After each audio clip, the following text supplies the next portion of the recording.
Assalamualaikum warahmatullahi wabarakatuh. Alhamdulillah. Pada malam ini membicarakan Asma Al-Husna yang ke-22, Al-Basit. Basit maknanya Allah yang maha mengurnia atau meluaskan. Ini nama Allah dan juga sifat Allah yang mengurnia atau meluaskan pemberiannya rezeki kepada manusia atau makhluk yang ada di dunia ini atas kehendak Allah Subhanahu wa taala.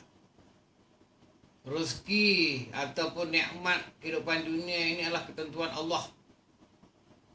Dengan nama Allah Al-Basit ini, Allah sentiasa meluaskan rezeki hidup.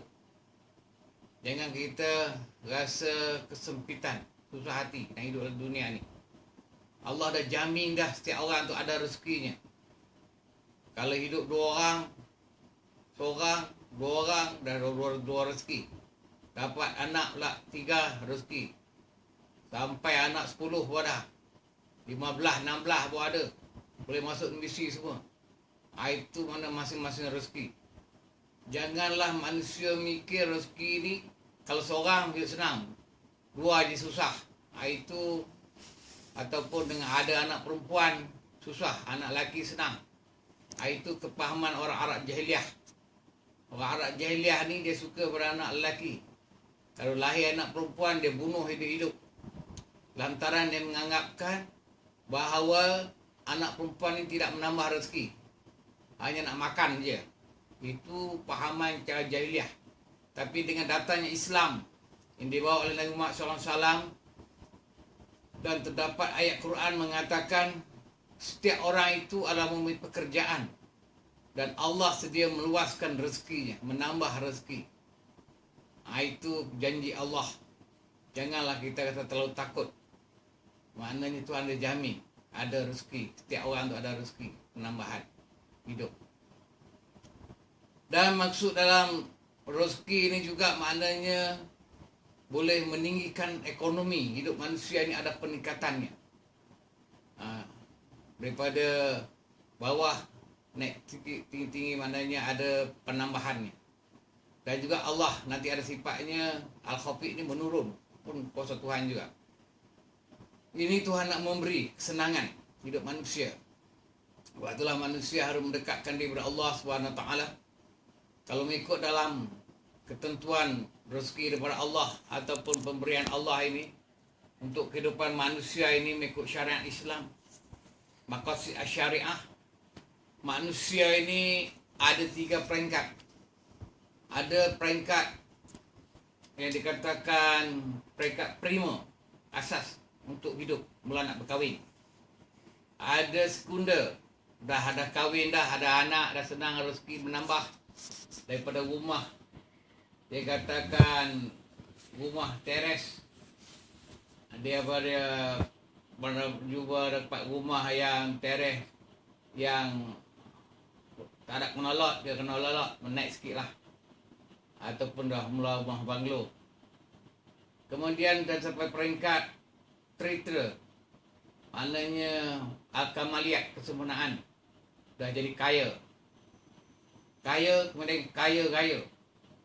Itu mana nikmat Tuhan beri kepada manusia yang dijanji oleh Allah. Tapi manusia kena ada usaha lah, perancangan untuk hidup yang mensabar persesuaian hidup bagi seorang berilmu tu. Mana ketentuan kerja tengok sesuai lah, maknanya ada. Mana setiap orang tu mesti ada pekerjaannya untuk kehidupan dia di dunia, sama ada kerja dalam kerajaan, kerja swasta atau kerja sendiri. Ada pilihan, ada beberapa pilihan lah kerja ni. Mana itu dijamin oleh Allah Subhanahu Wa Taala. Yang penting manusia ada berusaha dan Allah akan menambahkan tentang rezeki, kenikmatan. Dan juga Allah akan menambahkan ilmu pengetahuan dan kesihatan badan. Ini perlu manusia jaga juga. Sebagai Allah memberi jaminan kepada kerajaan Tolut, iaitu Tolut. Allah memilih Tolut. Padahal Tolut itu seorang kafir. Tapi dalam pada masa itu di Palestin dia ada kerajaan Tolut dan Jalut. Dua-dua itu kerajaan kafir. Tapi Allah memihakkan kerajaan Tolut. Karena Tolut ni dah lebih baik sikit daripada Jalut. Jalut tu jahat ni. Dua-dua tu jahat. Tapi maknanya Tolut ni dia baik sikit. Dan juga Allah Ta'ala berikan pada dia ilmu pengetahuan dan kesihatan badan. Untuk melayakkan dia menjadi khalifah. Makna ilmu, tambahkan ilmu. Makna lebih ilmu pengetahuan. Maknanya ada ilmu lah syaratnya dia khalifah pemimpin ni. Dan juga kesihatan badan, makna boleh bekerja. Makna boleh bergerak, usaha untuk membangun pembangunan negara. Sebab itu Allah Ta'ala suka pada kerajaan Tolut. Kerajaan Jalut ni dia lebih kepada melakukan zalim. Tak ada benda yang baik. Tolut pun dia zalim juga. Dia banyak membuat perkara yang zalim. Tapi dia ada kebaikan. Di antaranya, dia sedia menerima Nabi Daud AS untuk melibatkan dirinya dalam tentera waktu berperang dengan Jalut. Nabi Daud, dia sebagai orang tukang besi, dia sebagai pemuda pada masa itu, dia sedia pakai baju besi. Dan ayah dia pun memanglah bekerja dalam kerajaan Tolut, baik sebagai pegawai biasa di dalam tentera. Dan Tolut sedia menerima Nabi Daud untuk melibatkan diri dalam peperangan, malah diberi tempat yang istimewa untuk berhadapan dengan Jalut. Jadi dalam peperangan ini Nabi Daud apabila sebaik sajanya datangnya Jalut untuk berhadapannya, Nabi Daud terus mengambil kesempatan untuk memanah Jalut yang tak kena pada kedua matanya, menyebabkan Jalut jatuh tersungkur, mati seketika itu juga. Maka diisytiharkan kemenangan pada kerajaan Tolut. Inilah sejarahnya. Dengan sebab itu Tolut berkenan untuk dikahwinkan Nabi Daud dengan anaknya dan dilantik sebagai menjadi raja muda. Selepas kematian Tolut, dengan secara otomatiknya Nabi Daud dilantik menjadi raja di Palestin. Waktu Nabi Daud menjadi raja di Palestin, dia menjadikan kitab Taurat, kitab Zabur yang Allah Ta'ala turun padanya itu sebagai peraturan undang-undang di Palestin. Inilah cerita panjangnya. Ada hubung kerajaan pemerintahan Nabi Daud pula di Palestin. Dan juga disambungkan terusnya Nabi Sulaiman anaknya.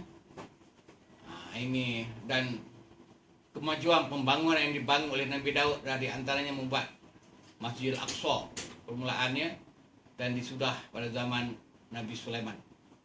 Nabi Daud berjaya menjadi padu di kalangan orang Bani Israel yang 12 kabilah itu bersedia di bawah naungannya dan sedia mengikut Islam. Itulah kemajuan dan tamadun yang telah dibangunkan oleh Nabi Daud alaihissalam semasa dia menjadi kerajaan pemerintah di Palestin dan seterusnya meluaskan kerajaan Palestin itu sampai ke Syam, ke Syria. Dari Palestin saja. Palestin di zaman Nabi Daud merupakan satu empire, kerajaan Palestin yang luas. Itu asalnya Palestin.